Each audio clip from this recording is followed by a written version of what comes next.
먼저 읽기와 연산이 어려운 학생 어떻게 가르칠까 이렇게 제목을 잡아봤는데 이 제목이 우리 정광희 선생님께서 이 제목이 좋겠어요 하는데 저도 너무 좋은 제목이다 생각이 들었어요. 좀 가만히 생각을 해보면요. 이 어떻게 가르칠까? 뭐를 읽기와 연산이 어려운 학생을 넓은 의미로 생각을 하면 만약 좁은 의미로만 생각을 하면 어떻게 가르칠까? 뭐 교수법만 되겠죠. 근데 그럼 좀 넓은 의미로 생각해 볼 때 어떻게 가르칠까? 그러면 어디서부터 가르쳐야 되는가? 이게 되게 중요한 것 같아요. 우리가 특히 어디서부터 가르쳐야 되는가의 질문이 왜 중요하냐면 초등학교의 경우에 내가 3학년 담임이다. 그러면 어디서부터 가르쳐야 되는가에 대해서 큰 고민 안 합니다. 교육과정대로 가르치면 되지. 그죠?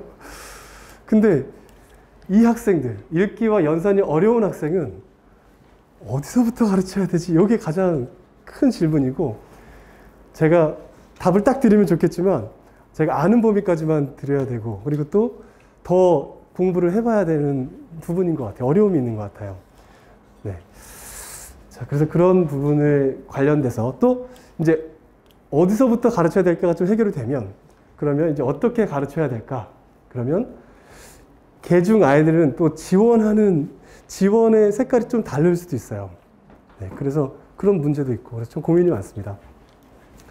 그래서 오늘 말씀드릴 것은 첫 번째는 저희 인천시교육청이 하는 이 기초학력 지원 체계가 어떻게 되어 있는지를 좀 말씀을 드리고 전체적인 조망을 하고 그 중에서도 어떻게 가르칠까? 효과적으로 읽기를 어떻게 가르칠까? 효과적으로 연산을 어떻게 가르칠까? 이렇게 좀 말씀드리고요. 그 다음에 마지막에 많은 시간은 아니겠지만 선생님들의 목소리를 좀 듣고 그리고 저희가 아는 범위 내에서 또 말씀을 드리고 하면 더 좋을 것 같다는 생각이 들었습니다. 먼저 기초학력 지원 체계에 대해서 말씀을 드리겠습니다. 여기 보면요. 먼저 기초학력을 지원해야 되니까 기초학력이 뭔가가 중요하겠죠. 기초학력이 뭘까? 여기 나와 있는 걸 먼저 보면요. 학교 교육과정을 통하여 갖춰야 할 3RS, 읽기, 쓰기, 세마기 이거 하나랑 또 두 번째 영역이 국어, 수학, 영어의 최소한의 성취 수준을 충족하는 학력. 두 가지입니다. 3RS와 교과로 나눠져 있어요. 교과 중에서도 지금 보고 있는 건 국어, 수학, 영어예요. 네. 그리고 또 기준이 있죠. 어디까지가 기초 학력인가? 최소한 이제 애매하지만 최소한입니다. 그래서 선생님들께서 이제 3월 달에 여러 시험 보는데 절단점을 이제 평가원에서 항상 매깁니다. 올해는 이 문항의 그 최소한은 우리 2점, 14개로 하자, 16개로 하자. 그 최소한은 이제 계속 해마다 하고 있어요. 그래서 그 우리 기준에 따라서 이제 기초학력을 현재 나누고 있죠. 그럼 여기 아이들이 섞여 있습니다. 어떤 아이들이냐면, 내가 5학년이다 그러면 4학년 거를 모르는 학생 있겠죠. 근데 그 중에서 또 어떤 학생은 4학년이 아니라 3학년, 2학년, 1학년 걸 모르는 학생들도 있어요. 네. 그렇게 이제 아이들이 전체가 섞여 있는 상황입니다. 그래서 이런 학생들을 우리는 기초학력 3단계 안전망으로 지원을 해주고 있습니다. 그래서 선생님들이 아마 공문이 굉장히 많을 거예요. 이제 기초학력으로 오는 공문이 담당하셨던 분들은 이거는 뭐야? 이렇게 막 정리가 안 되게 막 그럴 거예요. 그런데 결국엔 그 기초학력 모든 사업들은 이 세 가지로 정리할 수 있어요. 네, 그래서 이 틀을 좀 가지고 계시면 이 공문은 지금 여기에 해당되는 공문이구나. 좀 이해가 좀 되실 겁니다. 첫 번째는 교실 안 지원, 두 번째는 학교 안 지원, 세 번째는 학교 밖 지원. 이렇게 3단계의 안전망을 가지고 있거든요. 교실 안 지원이니까 당연히 주체는 누가 될까요? 네, 담임교사가 되는 겁니다. 담임교사. 그래서 정규 수업 시간에 학습 결손이 발생하지 않도록 예방적 차원에서 맞춤형 지도를 하게 됩니다. 대표적인 사업으로 반올림 사업 같은 거 있죠. 반올림 사업 같은 것들이 가장 대표적인 이제 교실 안 지원입니다. 저는 개인적으로 가장 중요하다 생각해요. 교실 안 지원이 잘 이루어지면 사실은 다 건강하게 할 수 있어요. 네. 근데 교실 안 지원이 만약에 무너지면 네, 이제 감당이 안 됩니다. 네. 그래서 네, 이게 제일 중요하죠. 근데 이번에 특히 어려웠던 건, 작년과 올해 어려웠던 건 바로 교실 안 지원이 무너지는 거예요. 교실 안 지원이 아이들 매일 보면서 사실 선생님들이 해오셨거든요. 선생님들 열심히 하시잖아요. 그래서 해오셨던 게 무너졌기 때문에 이제 뭐 학교에서 감당이 안 되고, 그 다음 학교 안 지원으로 넘어가고, 학교 안에서 우리 감당이 너무 많아. 그러니까 이제 학교 방학에서 하려니까 다 어려움이 생겨요. 그래서 막 외부 강사님들 막 오시고 하지만 이제 학교에 문제가 생기고, 이 시스템 자체도 그렇지만 실질적으로 아이가 부진된 거를 저희가 살펴보면 너무 안타깝게 정말 이 코로나 상황이 많은 영향을 주고 있어요. 그러니까 5학년 학생이 어디서부터 무너졌나 딱 보면 막 4학년, 3학년 이때 많이 무너진 거예요. 그러니까 이 코로나 상황이라 너무 참 이 효과가 지금 드러나고 있다는 점에서 좀 안타깝죠. 그래서 대표적인 사업이 이제 반올림 사업이고요. 학교 안 지원은 하나만 꼽으라면 두드림입니다. 그래서 교실 안, 교사가 이제 지원하기에, 얘는 단순히 학습뿐만이 아니라 정서적인 문제도 있네. 집안도 좀 어려워서 환경적인 걸 지원을 못 받네. 이렇게 할 때 그 주체는 바로 네, 다중 지원팀입니다. 그래서 학교마다 이제 두드림 다중 지원팀을 꾸리게 돼 있죠. 네, 그 이제 지원을 하게 돼 있죠. 아주 어려움이 많아요. 그렇죠? 다음, 여기서도 이제 안 된다. 그런 친구는 바로 학교 밖에서 지원해주자. 주체는 바로 다양한 외부 기관인데요. 이제 저희가 있는 학습 종합 클리닉 센터가 있었죠. 지역교육청별로 있고 시교육청에도 있습니다. 그리고 다문화교육센터, 위센터 뭐 이렇게 쭉 있습니다. 지역아동센터도 있고. 그래서 외부 기관과 연계해서 학교 밖 지원을 하고 있습니다. 자, 그러면 이 사업, 주요 사업들을 이제 그 3단계에 따라서 좀 소개를 해드리겠는데요. 대표적인 사업, 아까 이제 교사가 주체가 돼서 하는 건 반올림 사업이 있고, 그거 외에 이제 교육청에서 운영했던 사업 중에서 교실 안 지원에 해당됐던 사업이 바로 읽기 연산 유창성 프로젝트예요. 이거는 나름 그 전국적으로도 유명해졌어요. 그래서 EBS에도 나오고, EBS 방송도 그리고 신문에도 이렇게 막 나와서 네, 근데 그게 이제 단순히 자랑도 될 수 있지만 실제로 아이들이 많이 양성됐습니다.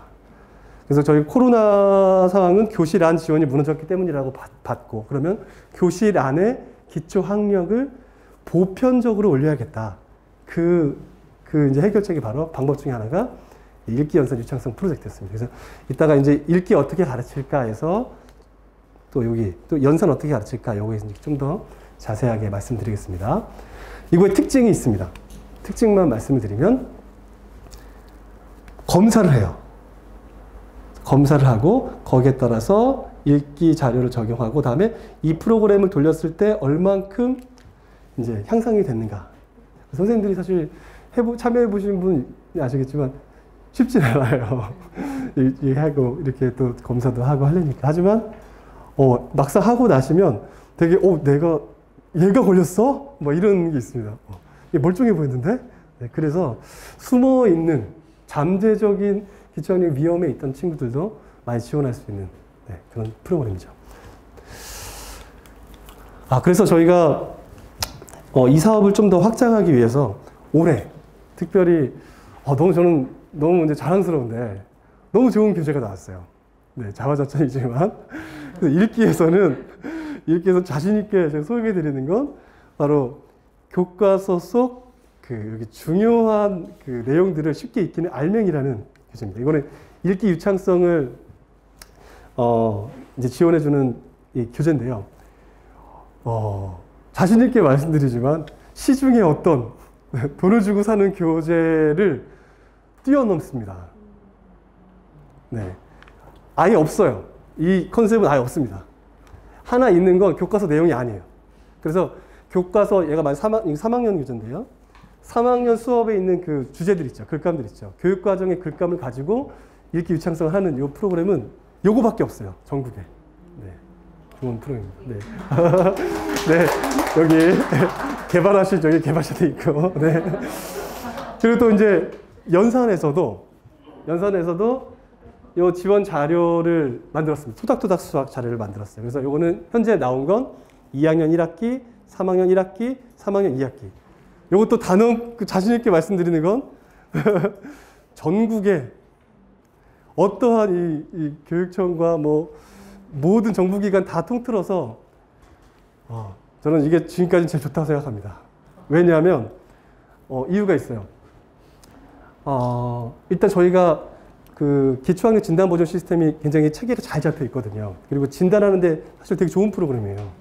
진단을 했는데 그래서 미도다리네. 가르쳐 보려고 했더니 너무 이게 그 보정 자료가 좀 짧아요. 그래서 그게 아쉬움이 있었거든요. 그래서 그걸 체계적으로 쭉 이것만 밟으면 좋겠다. 그럴 자료가 시급했는데 거기에 관련된 자료를 만드는 거예요. 네, 그리고 또 이따가 자세하게 또 연산할 때 소개를 드리겠습니다. 그럼 두 번째로 학교 안 지원을 보겠습니다.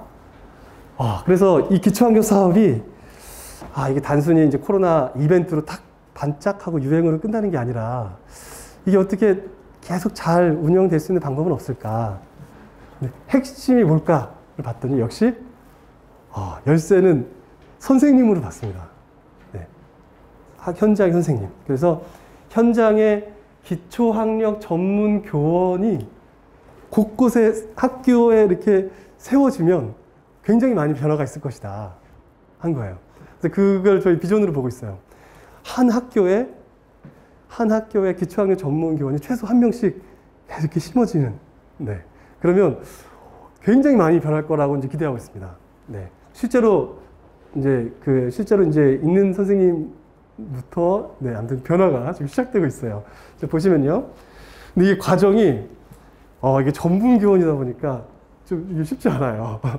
처음에 기본 연수 3시간을 이제 일단 받고요. 그 다음에 심화 연수 15시간을 받습니다.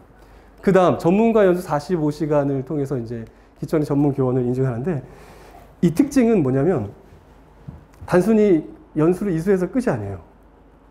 왜냐면 기초학력 전문 교원은 여기서 실습을 같이 합니다. 실제 아이들을 전문 45시간은 아이들을 가르치면서 같이 고민하고 슈퍼비전을 받으면서 아이들이 어떻게 진단하고 어떻게 지도했고 그 다음에 그 결과를 어떻게 정리했고 이 과정들을 이제 겪는 거예요. 그래서 저는 사실 이게 이건 되게 참 너무 중요한 것 같아서 조금만 살을 더 붙이면 우리 그 의대 있잖아요.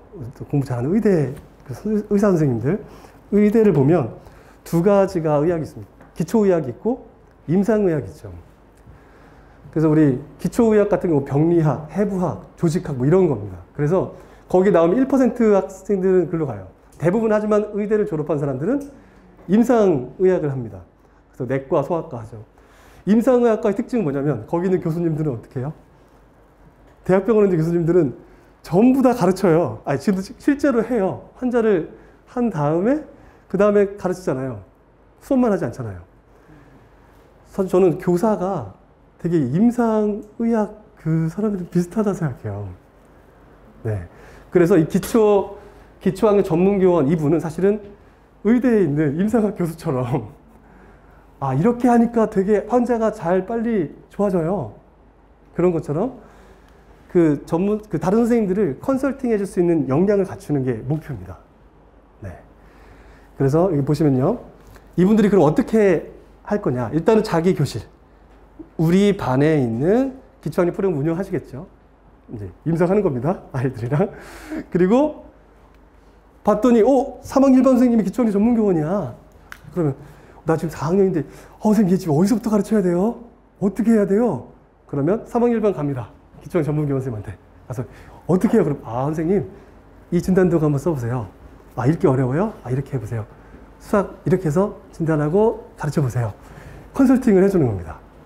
네. 그래서 그 본인이 소속된 학교에 컨설팅을 하고 그 다음 학교 밖 지원의 자원으로 이제 활동을 하시는 겁니다.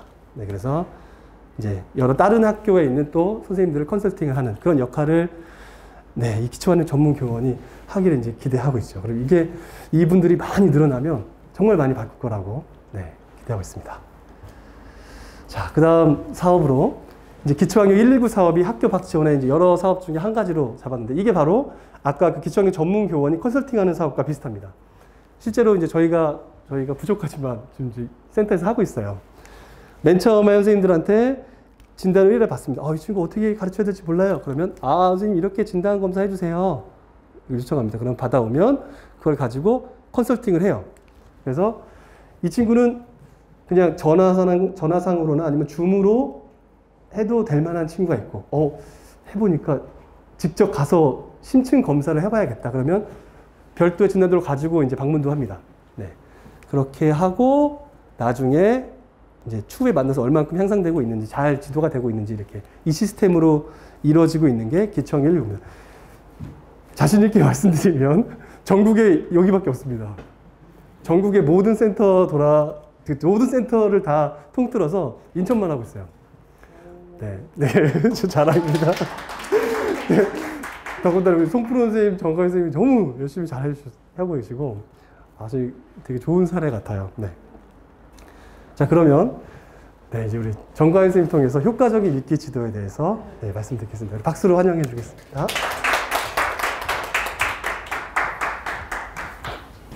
네, 감사합니다. 저희 이희천 선생님께서 정말 앞에 여는 강의를 너무 잘해주셔가지고 집중도가 이렇게 눈이 반짝반짝할 정도로 집중하시는 부분에서 너무 감사하다고 생각이 들고요. 우선은 읽기에 대한 부분들을 이제 설명을 드릴 건데 먼저 한번 우리가 읽기에 대한 부분을 좀 같이 이야기를 한번 해봐야 될 것 같아서 몇 가지 이야기를 좀 드리려고 하는데요. 먼저는 아이들이 왜 이런 기초학력에 있어서의 어려움이 발생할까? 여기서부터 우리가 한번 고민을 해봐야 될 것 같아요. 왜 그럴까요?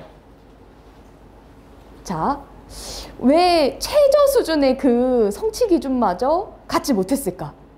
그런 거를 타고 들어가 보고 저희가 상당히 다양한 이제 교육청의 아이들을 직접 진단하고 하면서 확인을 해봤을 때는 가장 필요한 게 아이들이 이제 습득을 하려면 읽고 이해해야 되잖아요. 근데 읽고 이해하는 것 자체가 안 됐다라는 게 가장 큰 문제였어요. 읽기에 있어서. 자, 그러면 읽고 이해하는 것에 있어서 가장 증거 기반으로 읽고 이해하는 것을 설명하는 이론이 있는데 그게 바로 단순 읽기 이론이라는 것이 있어요. 그 단순 읽기 이론에서는 읽고 이해하는 능력을 두 가지의 고부로 이야기해요. 뭐냐면 단어 읽기와 언어 이해. 여기에서 말하는 언어 이해는 배경 지식이나 어휘력을 얘기하거든요. 자, 그러면 읽기의 초기에 추후에 이 아이가 얼마나 잘 읽고 이해할 수 있는지를 밝혀내는 예측인자가 있어요. 이 두 가지 중에 단어 읽기랑 언어 이해 중에 어떤 것이 더 많이 영향을 미칠까요? 단어 읽기를 잘한 아이가 더 읽기 이해를 잘할까요? 아니면은 언어 이해를 잘한 아이가 읽기 이해를 잘할까요? 언어 이해. 자, 정답은 1번 단어 읽기예요. 70에서 80% 정도가 단어 읽기에서 추후에 언어 읽고 이해하는 능력을 밝혀낼 수 있다고 얘기해요. 왜냐하면 그냥 우리가 생각해봐도 그래요. 우선에는 읽고 이해하려면 먼저 뭐가 돼야겠어요, 선생님? 읽어야죠. 읽어야 이해가 되고 사실은 읽는 능력 자체가 있어야 아이들이 막 이렇게 다니면서 여러 가지 배경 지식도 취할 수 있는 거거든요. 근데 우리 아이들이 그 부분에서 막힌 아이들이 생각보다 정말 많았던 거예요. 예. 그래서 저희가 지금부터 읽기 이해에 대해서 선생님들이랑 이야기할 때는 먼저는 단어 읽기, 읽는 거, 그 행위 자체에 집중해서 제가 이 솔루션에 대해 설명을 좀 드리도록 하겠습니다. 자, 먼저는 그런 집중 하에 저희가 1단계, 2단계, 3단계를 앞에서 풀었잖아요. 그래서 그 1단계에서는 어떤 지원을 하면 좋은지, 2단계에서 어떻게 지원하는지, 3단계에서 어떻게 지원하는지 그 읽기 지원에 대한 부분들을 설명을 드릴 거예요. 사실은 어떻게 진짜 가르치는지에 대해서 설명하면 좋지만 이 짧은 시간 내에 그걸 다 담기에는 너무나 부족함이 있었기 때문에 잠깐 소개만 해드리고 넘어가도록 하겠습니다. 먼저는 이제 전체 1단계에 대한 아이들은요, 저희가 그 말씀드린 대로 교실 단위의 유창성 프로젝트를 진행을 했습니다. 그리고 그 유창성 프로젝트의 가장 큰 강점은 하루에 15분 주 3회예요. 와, 엄청 이렇게 짧은 시간 내에 아이들이 좋아질 수 있는지 추후에 볼 수 있을 것 같고요.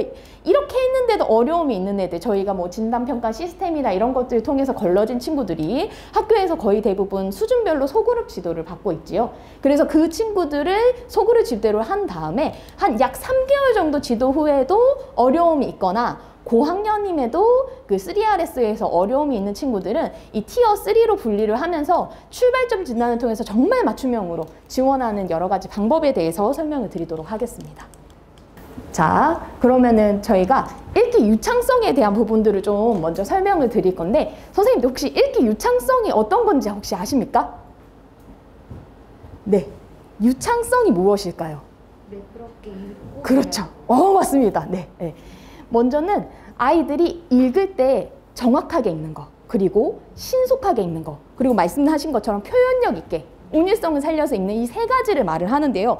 왜 갑자기 내가 이때까지 중요성을 몰랐던 유창성이 중요해졌을까라고 했을 때는 유창성이 왜 중요할까에 대해서 이 그림으로 설명을 하거든요. 여기 끝에 보면은 단어 읽기죠. 단어 읽기를 할 수 있는 아이들이 사실은 읽는 것처럼 보이는데 읽고 나서 무슨 내용이었어? 라고 하면 애들이 몰라요 하는 애들이 너무나 많은 거예요. 그래서 저희도 기초학년 119 오면 선생님들이 얘는 읽을 수는 있는데 왜 읽고 나면 무슨 내용인지 모를까요? 라고 물어봤을 때 저희가 진단을 해보면 대부분 여기에서 걸려요. 유창성이 5학년인데 1학년 수준, 1학년 수준도 안 되는 아이들, 그런 아이들이 많은 거예요. 이게 뭐냐면 우리가 영자 신문을 봤을 때 이 아이들의 그런 것들을 좀 이해할 수 있는데, 영자 신문을 우리가 읽을 수는 있어요. 그렇죠? 근데 읽고 나서 여러분 어떻습니까?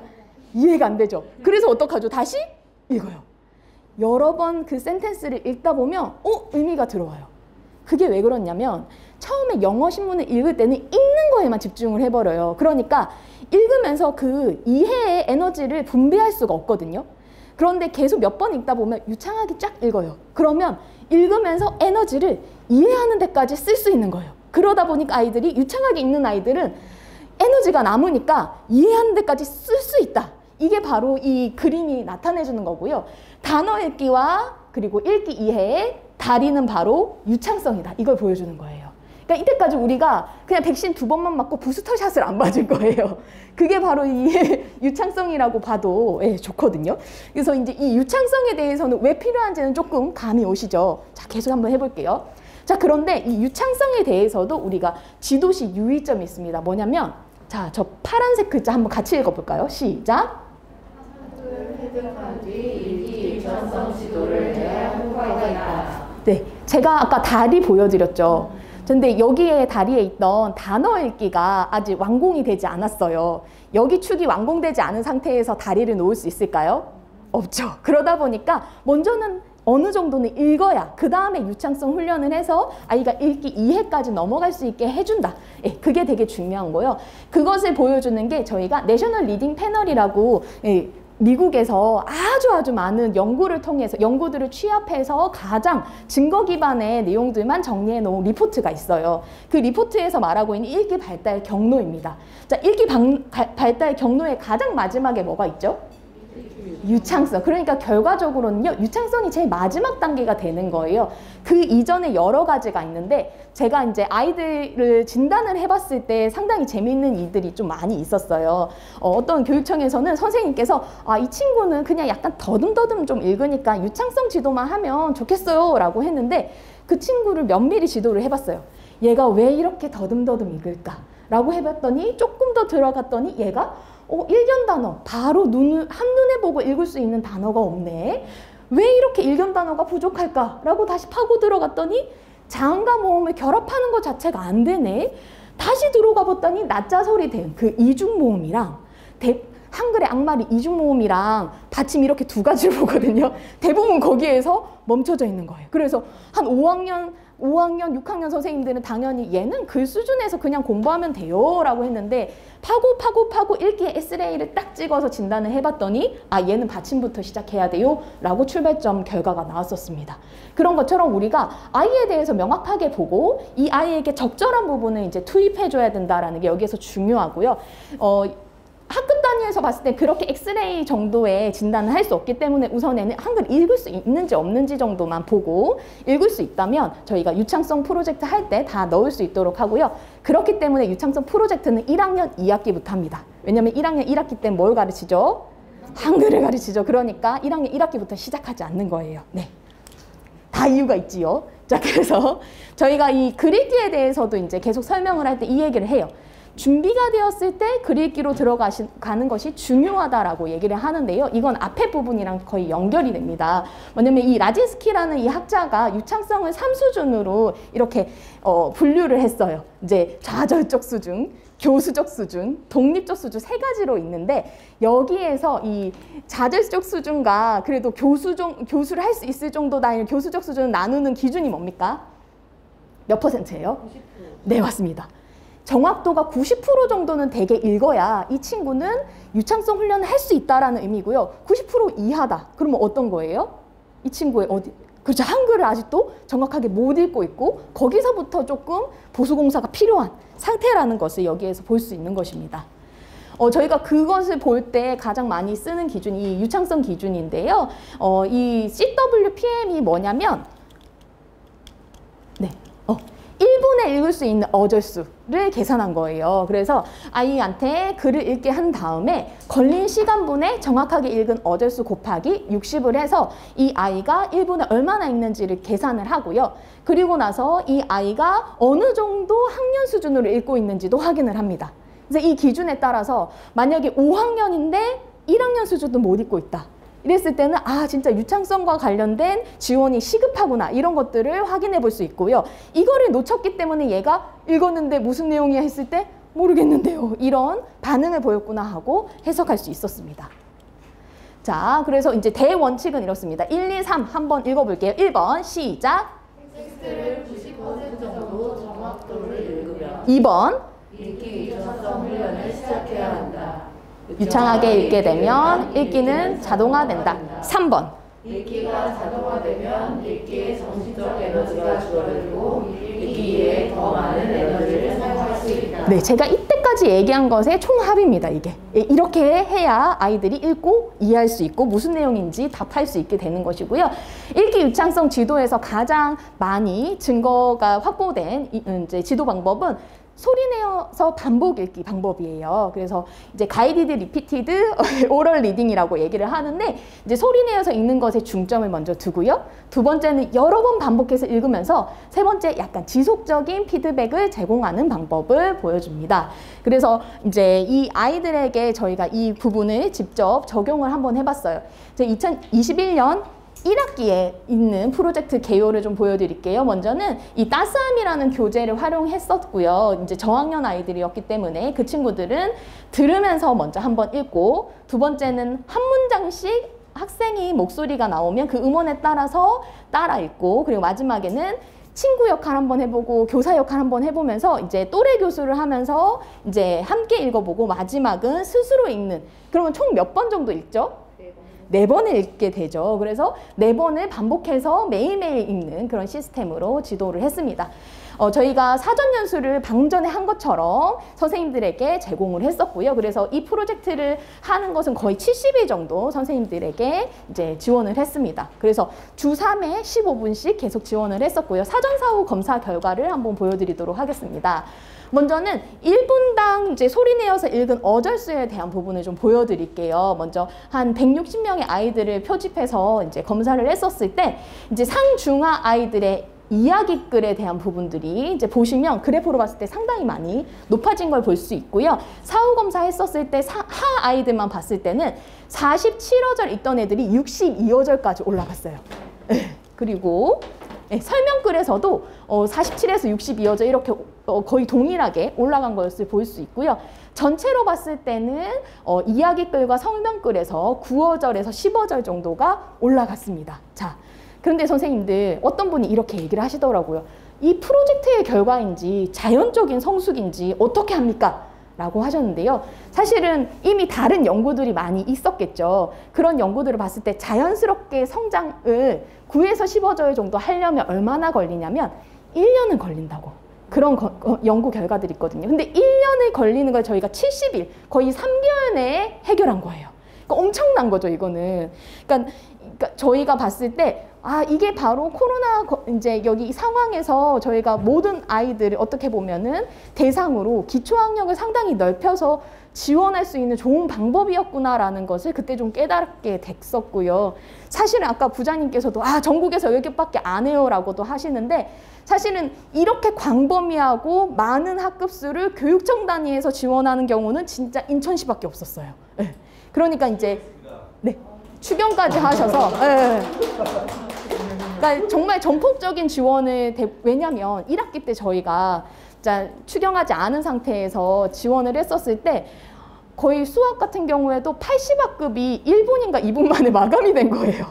그러니까 선생님들이 마감되셨고 네. 죄송합니다. 그래서 선생님들이 연락이 엄청 많이 왔었거든요. 이거 신청이 안 되는데요. 그러니까 마감돼서 안 됐어요. 이렇게 말씀드릴 정도로 정말 선생님들의 필요도가 많이 높았었고요. 그리고 나서 이제 저희가 추경을 해서 이제 누구든 신청하면 다 받아줄 수 있는 것으로 최대한 이렇게 노력을 했었습니다. 네. 자, 그리고 이제 또 한 가지 의미 있는 결과가 있는데요. 저희가 오류율이 이제 중요하다고 말씀을 드렸었고요. 독립적 수준까지 가려면 95% 정도 정확하게 읽어야 돼요. 그러니까 오류가 5% 이하여야 되거든요. 근데 이제 5% 이하 되면 아이가 스스로 읽는 연습을 할 수 있다는 건데 여기 보시면 상중하로 봤을 때 하 아이들이 7% 정도 오류를 보이다가 이제 보시면은 3% 정도로 들어왔죠. 결과적으로 뭐냐면 이 하 아이들이 이 독립적인 읽기 수준까지 올라왔다라는 것을 볼 수 있어요. 그러니까 하 아이들도 선생님이 옆에서 붙어서 뭔가를 지도해주지 않아도 스스로 읽는 단계까지 올라왔다라는 게 상당히 경이로운 결과라고 저희는 보고 있습니다. 그래서 이제 이렇게 교사들의 여러 가지 부분들이 있고요. 저 노란색 있는 선생님께서 적어주신 부분을 보면 저희가 의도한 바를 너무 잘 느끼고 계셨어요. 뭐냐면 학생들이 읽기 능력 향상 및 독서 태도의 변화를 보였고 또 수업 시에 이해력의 향상까지 가져왔다라고 얘기를 하고 있고요. 이렇게 반응한 선생님들이 상당히 많이 있었어요. 그러니까 이게 뭐냐면 학급 단위에서 이렇게 15분씩 매일매일 약간 체조하듯이 연습만 시켰을 뿐인데 어느 순간 뒤돌아 보니까 이 친구들의 학급의 참여도와 이해도가 같이 올라갔네라는 것을 우리가 볼 수 있었던 거죠. 그게 정말 중요한 부분이었다고 생각합니다. 그래서 기초학력에 있어서 기초 체력을 좀 길러줬다라고 저희는 생각을 합니다. 그래서 1단계에서 그런 부분들을 잘 지원을 했었고요. 네, 2단계를 좀 넘어가 볼게요. 2단계는 사실은 학교 차원에서 좀 지원이 돼야 하는 것이죠. 그래서 학교 차원에서는 대부분 소그룹으로 지원을 합니다. 그런데 사실 저희가 봤을 때는 2단계가 제일 어렵다고 생각을 했어요. 왜냐하면 학교에서 어떻게 지원해야 될지에 대한 좀 그런 가이드도 없는 상태에서 대부분은 외부 강사들이 그냥 외부 강사를 뽑아서 이제 기초학력 향상반을 운영하고 그렇게 이제 시간을 보내니까 선생님들조차도 이게 되게 컨트롤이 안 되고 상당히 어렵고 그리고 어떻게 보면 효과성이 많이 떨어진다라고 판단하는 그런 단계예요. 그렇지만 2단계에서도 상당히 잘하고 있는 학교의 사례를 좀 보여드리고자 합니다. 먼저는 최초로 이 학교는 진단을 6월에 했어요. 왜냐하면 이 친구들이 1학년이어가지고 1학년들을 한글 지도를 한 다음에 1학년들에 대해서 6월에 이제 진단을 했고요. 저희가 읽기 유창성 프로젝트를 열심히 잘 하다 보니까 선생님들이 이제 유창성을 어떻게 진단하는지 알게 되신 거예요. 그래서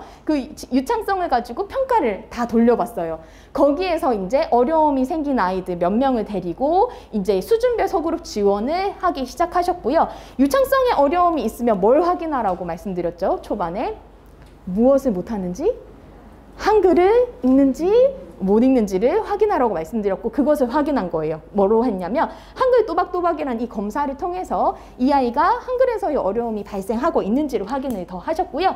그렇게 하면서 이제 이 S초등학교에서는 2명의 아이를 이제 지도합니다. 먼저는 아예 미해득인 학생이었고요. 이 친구는 이중모음이랑 받침이 어려웠고 한글 보충학생 B는 받침에서의 일부 보충이 필요했는데 우선에는 이제 둘 다 이중모음과 받침에서 지원을 많이 하셨고 지도 횟수는 주 3회 20분에서 30분 이내로 지원을 했고요.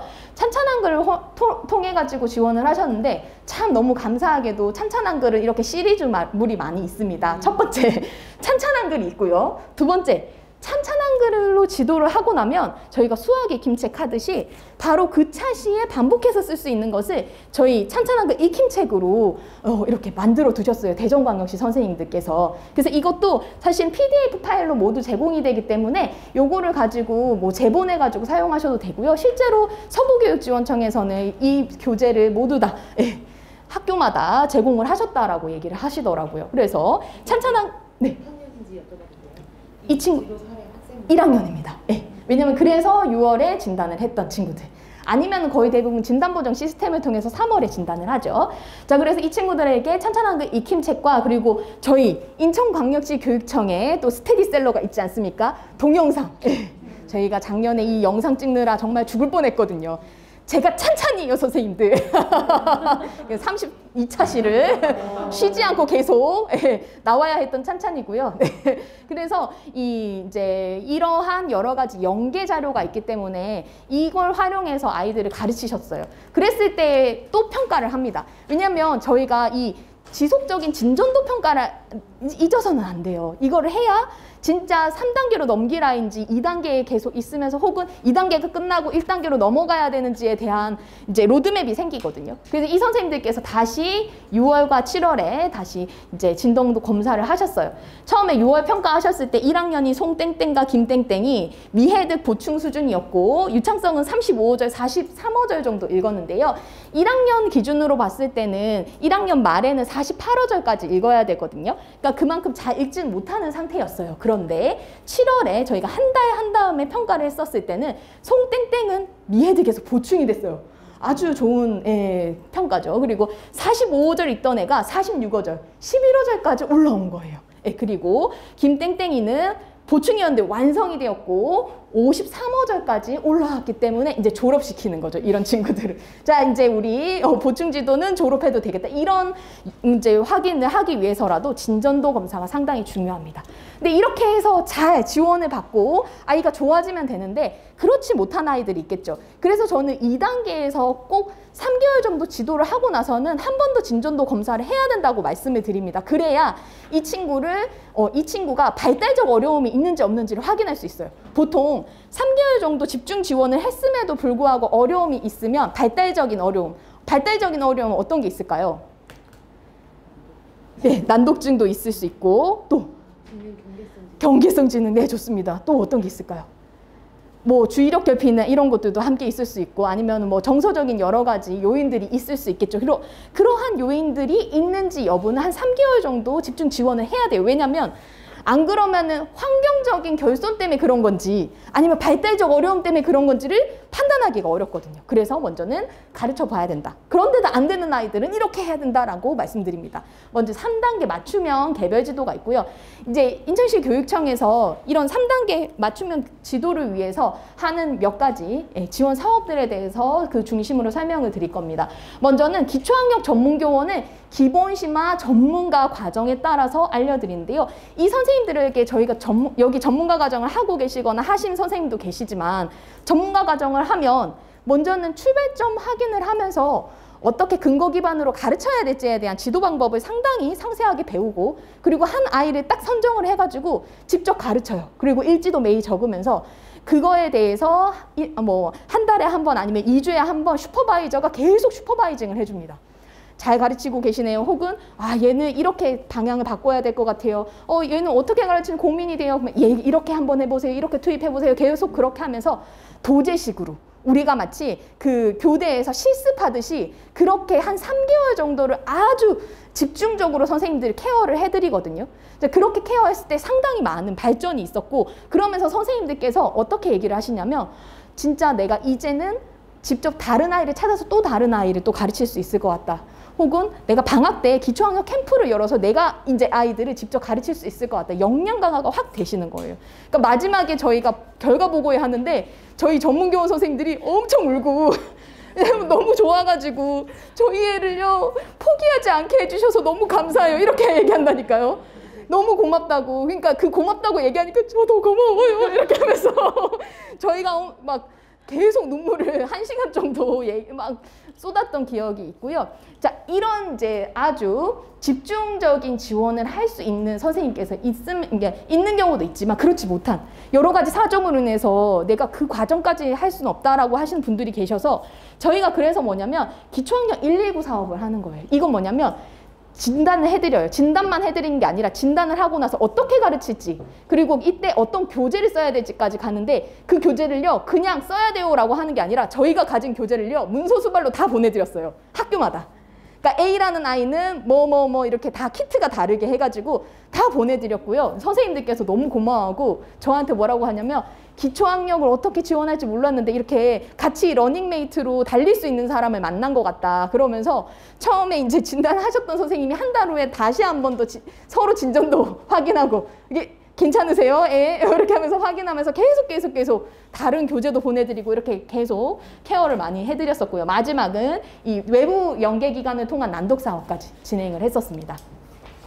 읽기 수준을 조금 진단할 수 있는 방법을 간단하게 정리하면서 말씀을 드릴게요. 저희 읽기와 관련해서는 한글 또박또박이라는 검사가 나오기 전에 찬찬한글과 함께 한글에득 수준 진단도구라는 진단도구가 있었습니다. 이때 이 진단도구는 모음부터 시작해서 받침까지 아이가 어려운 부분이 없는지 확인을 했었고요. 자, 그 여러 가지 내용을 확인해서 얘가 어느 출발점에 있는지, 모음부터 시작해야 되는지, 자음부터 시작해야 되는지, 받침부터 시작해야 되는지를 확인할 수 있는 시스템을 만들었어요. 자, 그런데 선생님들 받침이요 진짜 중요하거든요. 그러니까 많은 분들이 받침을 조금 빼고 읽는 것을 별거 아닌 것처럼 그냥 넘어가시는 경우가 진짜 많은데요. 이제 연구 하나만 보여드릴게요. 책에는 없지만 조중열 교수님이라고 상당히 중요한, 그러니까 엄청 유명한 언어학자이신 분이 계세요. 근데 이제 이 분께서 부진아동에 대해서 이제 연구를 하신 거죠. 부진아동이 전체 봤을 때 한 20% 정도가 계속 있었어요. 1, 2, 3학년 봤을 때. 자, 그런데 이 친구들에 대해서 한글 검사를 해봅니다. 자, 근데 CV 글자를 못 읽는 아동 비율은요, 언제쯤 되면은 거의 대부분 없어지냐면 전체 아동 파란색 봤을 때는 거의 초등학교 1학년 이제 T1이 뭐냐면 여름방학 정도면 거의 대부분 없어져요. 자, 그리고 사실 부진아동들 안에서도 언제쯤 거의 없어지냐면 T2가 뭐냐면 겨울방학이거든요. 초등학교 1학년 겨울방학쯤 되면은 이제 받침 없는 거는 대부분의 부진 아이들도 읽을 수 있어요. 자, 근데 우리 경험상도 다 그렇잖아요. 아이들이 받침 없는 건 다 읽었는데 중요한 건 요거예요. 자, CVC가 뭐냐면 받침 있는 글자예요. 받침 있는 글자는 안 가르치는 아이들은 언제까지 간다? 초등학교 3학년까지 가요. 자, 보시면은 전체 아동 비율로 봤었을 때는 거의 이제 한 T2 정도 되면은 바닥 정도로 내려가서 대부분의 아이들은 T2 정도, 그러니까 1학년 겨울방학 정도 되면은 받침까지 읽는 것처럼 보여요. 그런데 우리 부진 아이들만 딱 놓고 보니까 얘네들이 쭉 이제 없어질 때까지, 받침 못 읽는 애가 없어질 때까지를 딱 보니까 3학년 겨울방학까지 계속 못 읽고 있는 거예요. 자, 그러면 그 아이들이 교육과정에 있는 그런 단어들을 읽을 수 있었을까요? 3학년 때까지? 못 읽죠. 그러니까 어떻게 됐어요? 부진이 누적되는 거예요. 글자도 못 읽는데 선생님이 아무리 계속 뭘 부어주고 여러 가지 뭐 전략들을 알려줘야 해봤자 계속 걔는 글자를 읽을 때마다, 글을 읽을 때마다 구멍이 땅땅땅땅 나 있는 그런 모습으로 보였을 거예요. 그러다 보니 그 친구들은 계속 격차가 높아지는 거죠. 그래서 저희가 뭐라고 하냐면 정확하게 봐야 된다. 뭘 모르고 있는지. 그리고 그 구멍을 채워야 된다. 라고 계속 말씀을 드려요. 네. 자, 그리고 읽기 수준에 대해서도 하고요. 그래서 읽기 수준에 대해서 이제 적절한 지도 방법을 알려드리고 싶지만 그렇지 못하기 때문에 저희가 우선에는 이제 119도 그렇고 저희 기초학력 전문교원 선생님들한테도 이런 단계별로 필요한 여러 가지 교재나 방법들에 대해서 추천을 합니다. 먼저는 낮자 소리 대응이나 자모 읽기 이런 수준에서는 읽기 자신감이나 찬찬한글 그리고 그런 것들을 통해서 입모양 카드나 여러 가지를 만들어서 활용하는 게 되게 효과가 있었고요. 그리고 읽기 유창성과 관련해서는 저희가 만드는 저번에 어디 연수 가니까 저거 어떻게 살 수 있냐고 하시는데 사지 않으셔도 됩니다. 에듀아이에 가면 무료로 다운받을 수 있으시고요. 자, 이걸 되게 중요하게 여기시더라고요. 그리고 사실은 저희가 유창성 프로젝트 할 때 신청하신 학급은 이 교재를 아이들 명수마다 다 드리는 걸로 그렇게 하고 있었어요. 자, 그리고 추후에도 유창성 프로젝트가 있다면 그렇게 하실 수 있을 것 같고요. 그리고 이제 읽기가 순수 읽기 달인되기 요거는 저 대전시 교육청에서 이렇게 된 거고요. 사실은 아까 말씀드린 그 대전시 교육청이나 그리고 대전시 교육청에서 만든 읽기 찬찬한 그 익힘책이나 저 읽기의 달인되기나 이런 이제 교재를 만든 집필진이 저희가 대전시 교육청에 가서 직접 이제 읽기에 대해서 심화 과정이랑 전문가 과정을 거쳐서 전문 교원이 된 선생님들께서 만드신 거예요.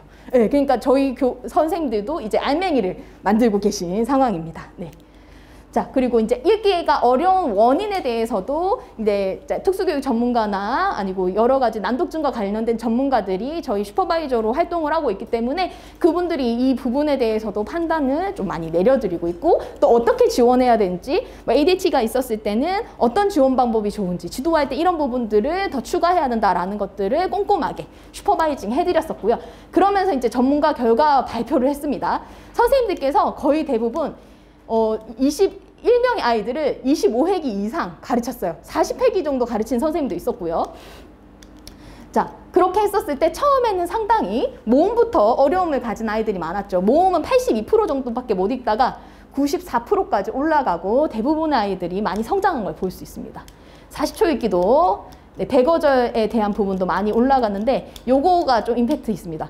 원래는 아이들이 초록색이 뭐냐면 헤득한 거 그리고 빨간색은 미헤득한 거예요. 어떻게 비율이 바뀌는지 짱 보세요. 하나, 둘, 셋. 짠! 보세요.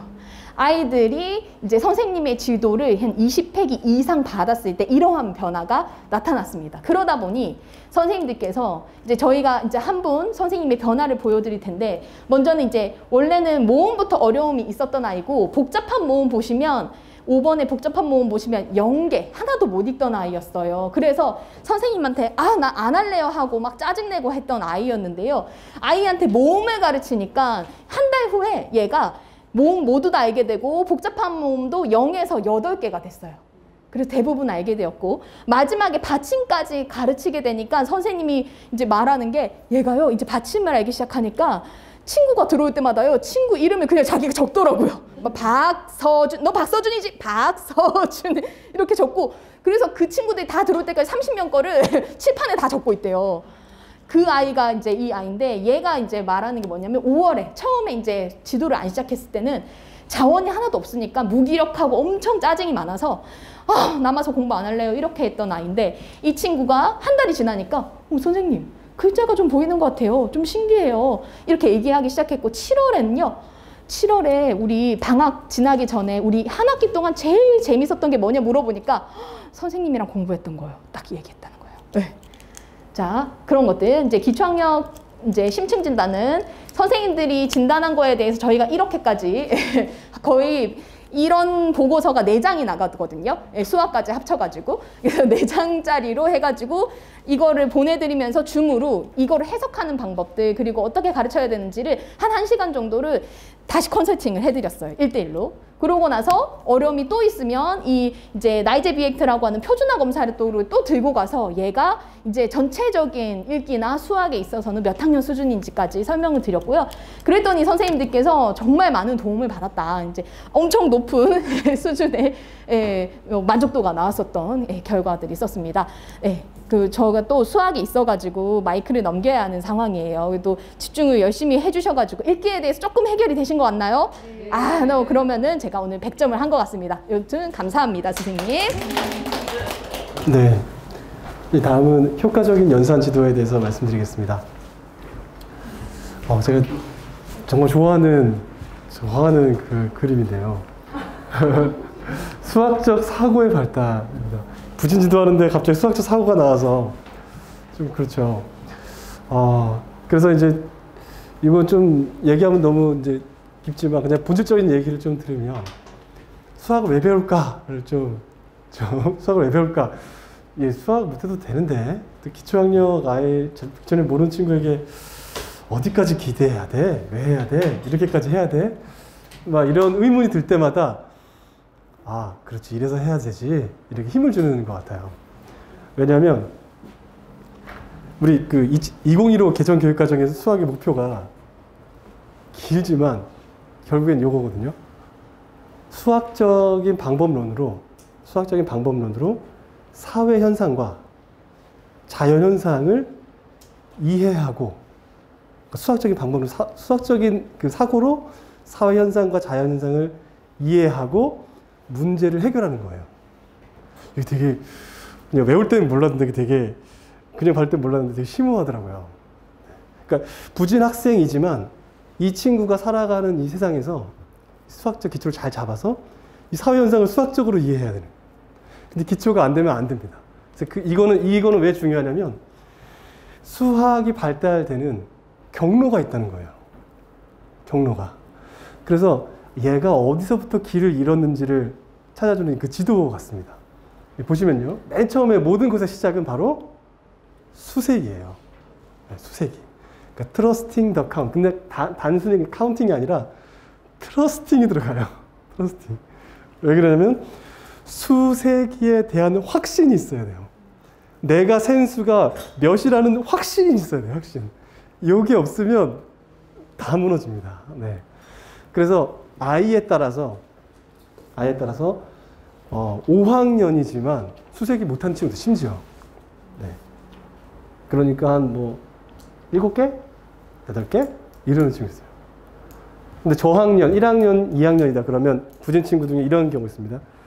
바두가 8개 있으면 자, 세보자. 그러면 하나, 둘, 셋, 넷, 다섯, 여섯, 일곱.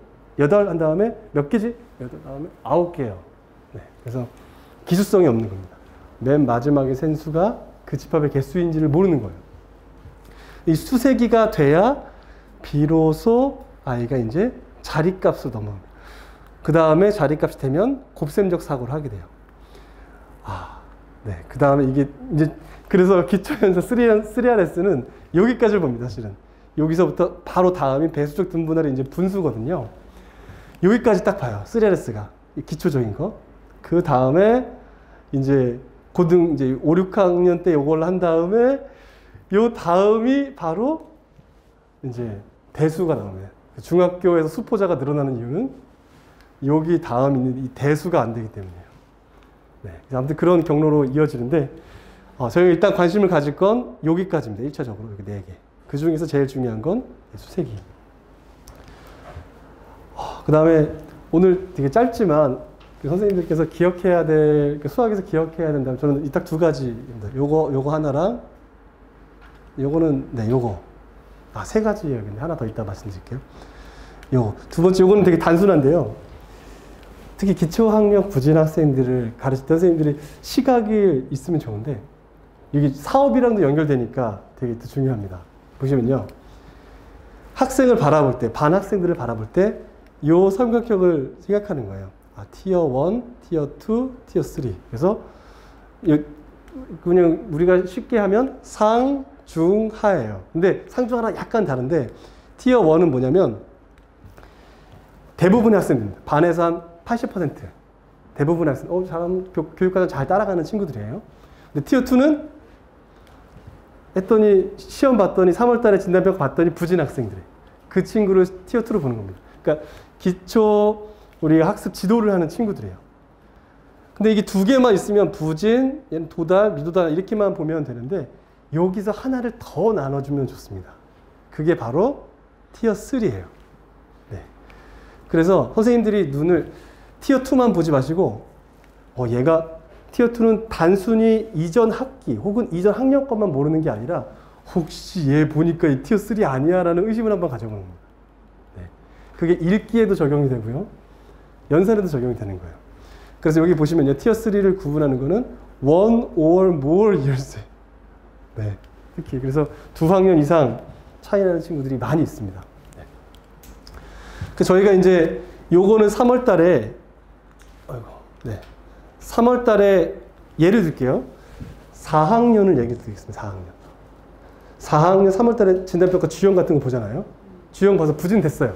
부진으로 몇 개 미만이네. 부진 됐어요. 수학에서. 그러면 지도해 보는데 좀 이상하다. 그럼 사실 진단 하나 더 해야 돼요. 그게 바로 3RS 세마기를 진단 하나 더 해야 돼요. 그러면 이 친구는 얘는 티어 3구나. 그렇게 이해할 수 있습니다. 그래서 우리 그 진단 번역 시스템에 잘 들어가시면 3RS란이 별도로 있어요. 저도 그 한 번도 안 했거든요. 근데 관심 갖고 보니까 있더라고요. 몰랐어. 근데 3RS가 있습니다. 그래서 그거를 한 번도 안 했어요. 근데 3학년 자체가 3RS 기준이기 때문에 3학년은 따로 안 해도 돼요. 그게 자체가 3RS예요. 그래서 6학년이어도 3RS는 4, 5, 6학년 시험지가 동일합니다. 3RS 시험지는. 네. 현재 그 진단번호 시스템에 올라와 있는 게요. 그래서 이거를 보면 우리 사업도 이해하기가 좋아요. 교실 안, 학교 안, 학교 밖 지원. 비슷하죠? 네. 그래서 이제 특히 수학에서는, 네. 이건 재밌는데요. 우리가 일반적으로 수학을 잘하는 친구들은 수학 문제 풀 때 오히려 집중을 안 합니다. 연산 문제 풀 때. 왜냐하면 자동화돼 있어서. 근데 오히려 집중을 많이 하는 친구들은 수학을 어려워하는 친구 집중을 많이 해요. 왜냐면 얘는 지금 6 더하기 7을 계속해서 이렇게 손가락 세면서 풀어야 되거든요. 그렇기 때문에 결국엔 그냥 이 뇌 발달에서 보면 수학을 잘하는 건 집중하는 영역을 점점 덜 사용하게 하는 거다. 되게 역설적이죠? 네, 그렇습니다. 요거는 자, 요게 대표적인 이제 호주에서 기초학력 수학에 있어서 성공한 프로그램이에요. 네, 성공. 근데 전 여기서 영감을 사실 많이 받았는데요. 여기 보시면요. 호주의 초등 수학 부진 프로그램 매스 리커버리인데 여기 뉴사우스 웨일즈 주에서 개발했습니다. 호주 교육부에서 개발한 게 아니에요. 호주의 한 주에서 개발했어요. 마치 인천시 교육청에서 개발한. 그래서 여기에 영감을 얻어서 인천시 교육청에서 하자 이렇게 한 거예요. 그래서 우리 토닥토닥 수학이 이렇게 나온 겁니다.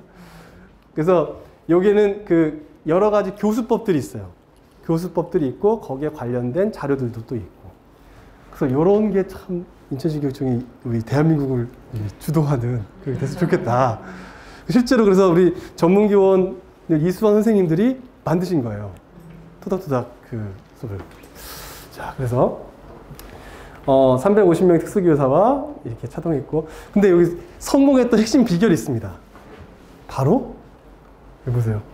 매일 30분, 12주에서 14주 매일 한 거예요.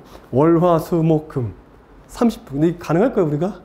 아무리 이렇게 코로나 상황 이게 어려우니까 더 힘들었겠죠. 근데 아무리 헌신된 선생님들도 어렵습니다. 그래서 이거를 하지만 이게 돼야 되거든요. 이게 안 되면은 효과가 떨어져요, 확실히. 어떻게 할 것이냐. 그래서 한국적인 상황에서 적용하려는 노력은 생각해 본 건 겁니다. 교사의 지도 시간도 중요하지만 학생의 학습 시간도 중요해요. 네, 교사가 일주일에 한 번 하더라도 학생이 30분씩 하면 교사의 그 플랜대로 계획대로 30분씩 매일 하면 효과가 있어요. 네. 그렇기 때문에 결국엔 매일 조금씩 하는 게 되게 중요하다. 그리고 가정과 연계되면 더 좋다. 하지만 어려움은 우리가 복합 요인이잖아요. 또 티어 3까지 오는 친구 복합 요인이 많기 때문에 하지만 네, 쉽지는 않습니다. 자, 그 다음에 요걸 한번 보겠습니다. 이거 예전에 3학년 부진 학생들 2005년도인데 하지만 저희에게 주는 시사점은 이 당시에는 국가 수준 기초학력 진도평가를 했어요. 2005년에. 근데 여기서 여기서 도달된 친구랑 미도달된 친구의 학생들의 가장 큰 차이가 뭐야? 이걸 연구한 겁니다. 수학에서. 일반 학생들의 특징 뭐고 부진 학생 특징 뭐야? 하나를 얘기한다면 수학에서는 바로 덧셈 유창성. 요거는 받아 올림 덧셈이고요. 받아 내림 뺄셈이에요. 그러니까 6 더하기 8, 12 빼기 7 이런 겁니다.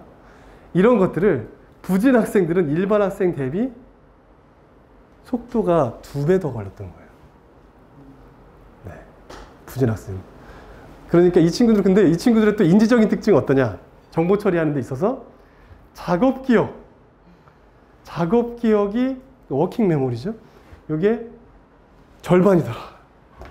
그러니까 안 그래도 어려운 친구입니다. 근데 요게 바로 다음 걸 보시면요. 그래서 저희가 이제 기초 연산을 강조합니다. 기초 연산에 특히 유창성을 강조해요. 근데 그 이유를 조금 더 들여다보면요. 이런 질문이 많이 나와요. 얘 지금 3학년 때 어느 정도 할 수 있거든요. 근데 왜 기초연산까지 해야 돼요? 이런 질문이 있어요. 잘해야 되고 또 빨리 해야 돼요? 왜 빠르게 하는 것이 중요할까? 비슷한 내용인데요. 이렇게 대답을 할 수 있어요. 기초연산을 유창하게 하는 게 바로 후속학습의 인지부하를 줄여주기 때문에 중요하다. 이게 너무 중요한 말입니다. 그래서 여기 이 스웰러가 말한 거는요. 학습하고자 하는 정보가, 이건 수학과 관계없는 정보 처리예요. 학습하고자 하는 정보가 작동 기억, 워킹 메모리, 작업 기억에서 처리돼야 되는데 이때 작업 기억의 한계를 넘어선 거예요. 한계를 넘어선 정보가 확 들어오면 정보가 처리되지 않고 막 버퍼링이 걸립니다. 그래서 새로운 정보가 소멸되기도 하고 혹은 과부하가 일어나요. 그래서 학습이 안 되는 게 바로 인지부하, cognitive load라고 한다. 근데 여기서 이 사람이 얘기하는 건 인지 과부하는 학습 부진의 주요 원인이다. 근데 아까 여기 보시면요. 이 친구들이 얼마나 불리한 조건을 싸우는지 한번 보십시오. 이거 하는데 오래 걸리죠. 근데 작업 기억도 2배로 느려요. 엎친 데 덮친 격이에요. 이 친구들은. 그러니까 태어날 때, 이거 확실히 태어날 때 잘 안 변하거든요. 작업 기억은. 태어날 때 불리한 조건을 갖고 태어났어요. 근데 일반 아이들은 작업 기억도 괜찮고 전부 자동화돼 있어요. 그러니까 팍팍 나가면 후속학습이 팍팍 이루어져요. 근데 이 친구들은 엎친 데 덮쳤어요. 그러니까 사실은 진짜 불리한 조건이죠. 그래서 해결책이 그래서 바로 그럼 작업 기억을 많이 요구하지 않도록 빨리 요거를 자동화 시켜주는 게 이 친구들 도와주는 거다. 그게 저희 전체 기초학력 전문교원 그리고 저희 기초학력 사업의 컨설팅의 가장 핵심이에요. 여기서 출발합니다. 그래서 아까 연산도 마찬가지고 정신적 에너지라는 말씀을 쓰셨잖아요. 그래서 인지적 자원을 적게 쓰도록 하는 게 그 기초학력 지도의 핵심이다. 네, 요게 지금 시간이 많이 된 것 같아서 네. 그래서 이거는 그런 의미에서 저희가 교실 안 사업했던 그 유창성 사업입니다. 이것만 말씀드리면 좋을 것 같네요. 그래서 1학년 사업에서 사전에 보세요. 사전에 하를 볼게요. 1학년 이게 3월 달이거든요. 9.2개 맞으면 안 됩니다. 1분에 9.2개, 그러니까 6 더하기 3 이런 거를 9.2개 풀었다는 얘기거든요. 하 애들이요. 근데 이 유창성 프로젝트를 교실 단위로 전체적으로 진행을 했을 때 이 친구들이 이만큼 올랐어요. 근데 이게 어떤 의미를 갖냐면요. 저희가 지금 18개 있죠. 18개. 1분의 9 이하 덧셈을 18개를 하는 거를 이 정도 하면 작업 기억을 덜 쓴다고 보는 거예요. 최소 도달 수준을 이렇게 18개를 잡았어요. 근데 이게 1학기 때니까 1학기 마쳤을 때 15개까지 올랐어요. 하위 25%의 아이들이 15개까지 올라왔다는 거는 2학기 때까지 하면 이게 올라가겠죠. 그러니까 너무 이 연구가 귀한 거예요. 이 친구들 작업기억을 줄여주면서 후속학습을 가능하게 하겠구나.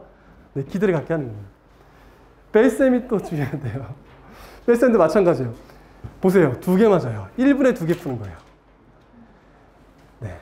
9 더하기 3을 그런 문제를 1분에 2개 풀고 있는 거예요. 이 친구의 지금 모습이 막 그려지죠. 숫자를 넘어서. 그 친구들이 이 프로그램을 적용하고 났더니 11개까지 올라왔어요. 이것도 근데 여기 도달을 못했지만 거의 왔어요. 네. 너무 귀여워요. 그리고 중하 아이들이 다 넘었다는 게 사실은 진짜 감사해요. 이 친구들은 반에서 중하니까 25% 아이들끼리 끄는 거거든요. 25, 50, 75 이렇게 끄는 건데 이거 놀라운 거예요. 네. 그리고 또 하나 놀라운 사실.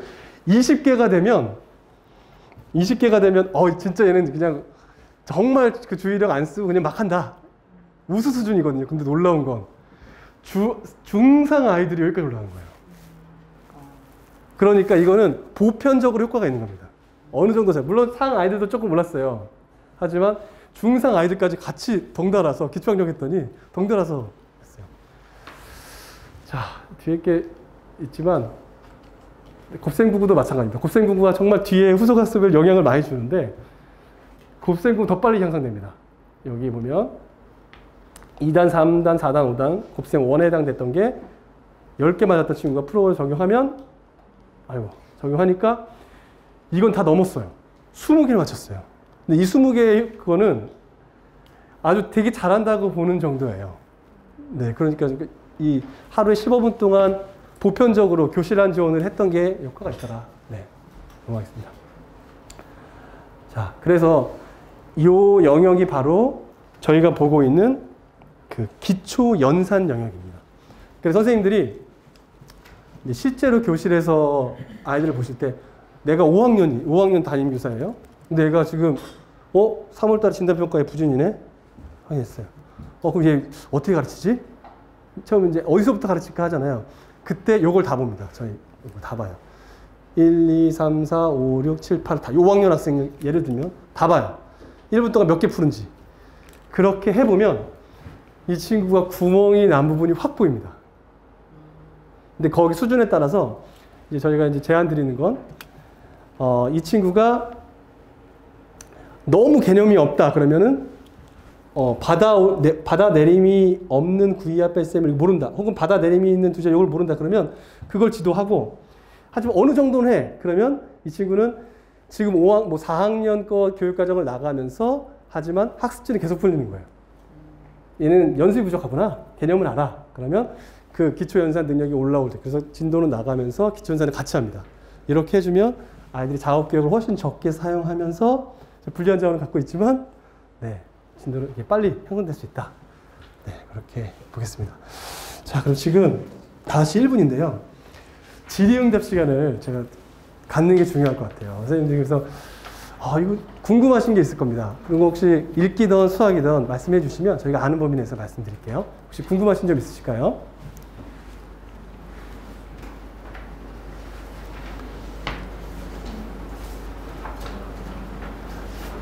네, 괜찮습니다. 이거 잘 이해가 안 되거나 좀 추가 설명이 필요하거나 혹은 내가 이렇게 했을 때 이런 어려움이 있는 아이가 있다 뭐 이런 거 혹은 사업에 대해서도 괜찮고요. 특히 여기 지금 이 자리는 우리 식약청 김종재 박사님이 기초학년 전체를 다 지금 인천시 전체 기초학년 사업을 하기 때문에 사업적인 궁금한 것도 물어보셔도 돼요. 네, 선생님. 혹시 궁금한 건데 네. 보통 보니까 일기나 수학이나 관련해서 저학년 위주로 보통 네. 이렇게 사업 구성이 되어 있었거든요. 근데 이제 물론 그때 다 보는 게 중요해서 이렇게 저학년 위주로 하는 건 혹시나 수학 프로그램 효과가 그렇게 좋다고 해서 저는 고학년 다니는데 고학년 관련해서 이런 어떤 자료 개발이나 프로그램 개발도 혹시 예정되어 있는지가 궁금해요. 그러니까 읽기나 연산 부분에서 말씀드릴까요? 네, 되게 좋은 질문이신데요. 네, 저희가 우선순위를 잡은 건 저학년이었습니다. 매스 리커버리도 집중했던 그 학년은 1학년이었어요. 왜냐면 입학 초기에 출발점이 너무 달랐다는 걸 알고 같은 시간에 한 학년을 골라라 그러면 저학년인 거예요. 그러니까 선택은 저학년 할 수밖에 없었어요. 지금은. 하지만 이제 올해가 참 사실 되게 중요한 해였어요. 올해가 저희가 3학년까지의 3RS를 그 체계를 완성한 해예요. 토닥토닥 수학과 저희 읽기가 3학년까지잖아요. 올해가 정말 저희가 그게 참 되게 감사했고 지금 그래서 4학년 걸 만들고 있습니다. 그 4학년 만들고 향후 계획은 이제 기초학력 전문교원 선생님들 이제 되면 그 이후로도 이제 쭉 만들 건데 이미 저희가 만드는 거 외에도 이미 나와 있는 자료들도 있죠. 대표적인 자료들은 선생님 도움 받으실 수 있는 자료들은 공식적인 자료는 그 베이스 캠프 있죠. 베이스 캠프에 있는 고학년 자료를 볼 수 있어요. 그 베이스 캠프에 있는 자료를 보면 문항수가 이제 보통 한 미도달된 영역이 있다. 그러면 한 20문제 이렇게 풀게 돼 있어요. 근데 약간 부족하다는 느끼실 수 있을 거예요. 네, 그럴 때는 만약 단순 연산이면 잘 아시는 뭐 일일수학 같은 걸 하시면 되는데 저희가 이제 개발하려는 자료는 이제 그 하루 4페이지로 쭉 이 프로그램을 밟아오는 자료를 현재 개발할 예정 중에 있습니다. 하지만 지금 3RS까지가 개발됐기 때문에 이 기초학력 사업은 두 가지입니다. 킵업과 캐치업이에요. 킵업과 현 학년을 킵업하고 부진한 걸 캐치업하는 그게 이제 두 양날개죠. 그럴 때 이제 캐치업하는 게 3학년까지 자료는 있으니까 이제 그거는 현재 뭐 돼 있는 걸 가지고 지금 인천시에 개발된 걸 해주면 네, 현재까지는 도움이 될 거다 생각됩니다.